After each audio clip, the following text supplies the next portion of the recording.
guys, we're going to get started on our awesome buildings today. Now you can position your paper horizontally or vertically. It is completely up to you. And I'm just going to give you a quick little example of some things you could do. Your buildings do not need to look just like mine. Now I'm doing a line going across right here. I'm doing a road. You do not have to do a road. I'm doing my little kind of dotted lines going right across, so that's my road. I could even add a sidewalk if I wanted to. I don't have to. Maybe that is a sidewalk. And then I'm going to go ahead and I'm going to start to add some tall buildings. Now I'm doing tall buildings because my paper is positioned vertically.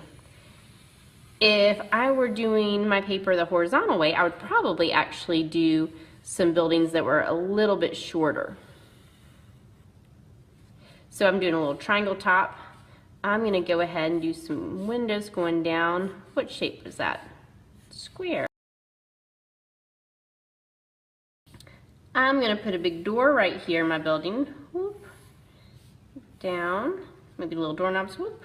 There we go. Next building, maybe I'll do a really skinny building right here. And then maybe the top of this building, do some little true rectangles. Now I could make this building go all the way off the page if I wanted to. You certainly don't have to. You can keep them on the page. Then I'm doing a little half circle top. We call that a dome top. Y'all probably know what a dome is. I'm going to do some wider rectangle windows on this one. I might add a little detail like a flag. That might be kind of cool. Going down. Whoop. There we go. You can add all kinds of little details. I might put maybe a light on top of this one.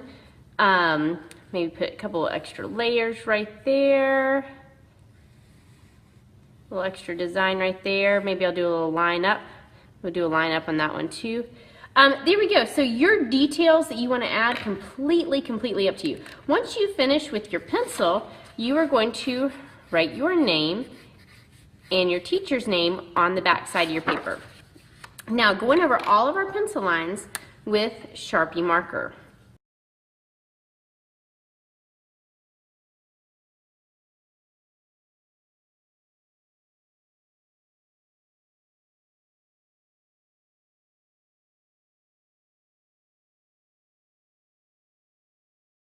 So you'll notice what I'm doing right now is I'm taking the time and care to erase out any extra pencil marks that I might see.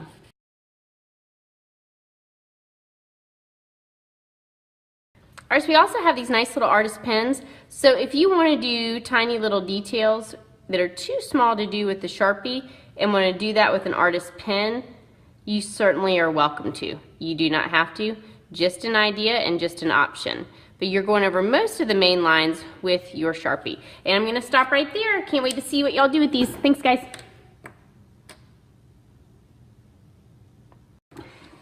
Painting. What we're going to be using is our temper cakes right here and a paintbrush.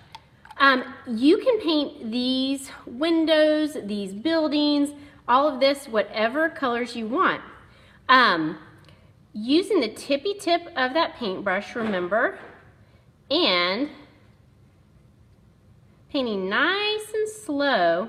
You want to really take your time. Artists, you've got this entire class to finish this, and this is one of your choices for the art show the night evening in the garden, so this is really important that you do your very best work.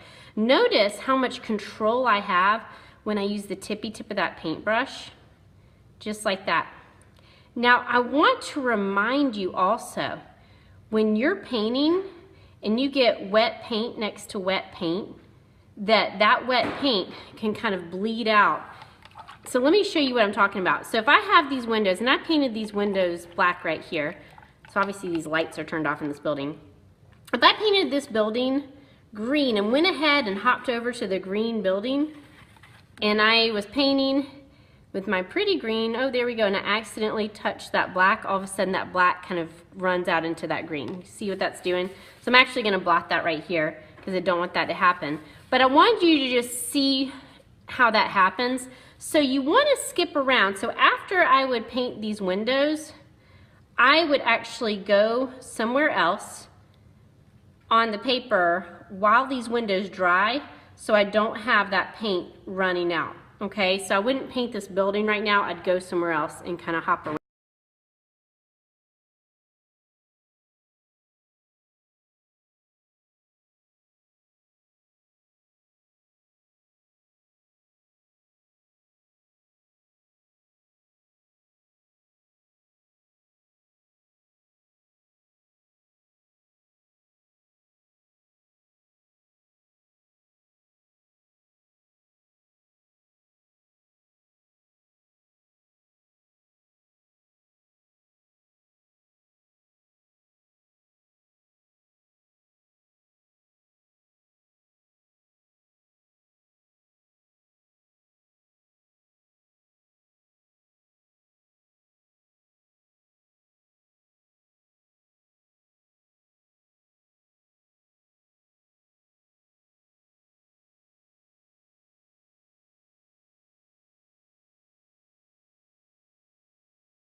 Okay guys, I'm gonna stop right there because I pretty much painted everything. Now I want you to notice a couple things. I was kind of rushing to get this painted within our video time frame. So unfortunately I had to use some wet next to wet like we talked about in the beginning of the video. So you can see where my yellow windows kind of bled out into our my green background right here, and the blue kind of went into the red. And you might actually like the way that looks. I'm pretty okay with that actually. And also you notice that I went back over my background one more time, and that's fine. If you have little places that run out and bleed out, you can always, I have a Kleenex in my hand, but you can always get a little bit of a paper towel and blot while it's still wet, and that usually works pretty well. But I'm pretty happy with that. Can't wait to see what yours looks like. Thanks guys.